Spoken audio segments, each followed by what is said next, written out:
نحمده ونصلي ونسلم على رسوله الكريم اما بعد۔ پیر اور جمعرات کے روزے مستحب ہیں۔ حضرت نبی کریم صلی اللہ علیہ وسلم ان دو دنوں کا خصوصیت سے روزہ رکھا کرتے تھے۔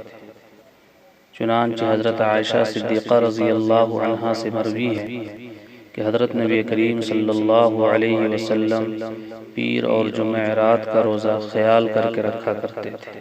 ترمذی شریف کتاب الصوم باب ما جاء فی صوم یوم الاثنین والخمیس، سنن ابن ماجہ کتاب الصیام باب صیام یوم الاثنین والخمیس۔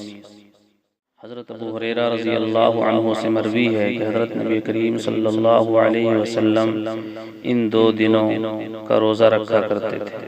تو میں نے حضرت سے پوچھا تو آپ نے بتایا کہ بندوں کے اعمال پیر اور جمعرات کو بارگاہ ایزدی میں پیش کیے جاتے ہیں، تو میں پسند کرتا ہوں کہ میرے اعمال پیش کیے جائیں اس حال میں کہ میں روزے سے ہوں۔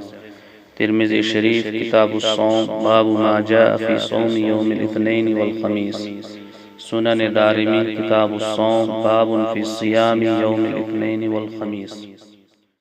حضرت ابو ہریرہ رضی اللہ عنہ سے مروی ہے کہ حضرت نبی کریم صلی اللہ علیہ وسلم پیر اور جمعرات کا روزہ رکھا کرتے تھے۔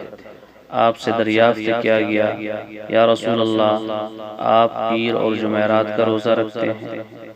آپ نے ارشاد فرمایا کہ پیر اور جمعرات میں اللہ تبارک و تعالی تمام مسلمانوں کی مغفرت فرماتے ہیں، لیکن وہ دو شخص جن کا آپس میں تعلق خراب ہو، دونوں نے تعلق قطع کر لیا ہو، اس کی مغفرت نہیں فرماتے۔ فرشتوں سے کہتے ہیں کہ ان کو اپنے حال پر چھوڑ دو یہاں تک کہ یہ دونوں صلح کر لیں۔ سنن ابن ماجہ کتاب الصیام باب صیام یوم الاثنین والخمیس۔ ان روایات سے پیر اور جمعرات کو روزہ رکھنے کی فضیلت اور اہمیت معلوم ہوتی ہے۔ وآخر دعوانا الحمد للہ رب العالمین۔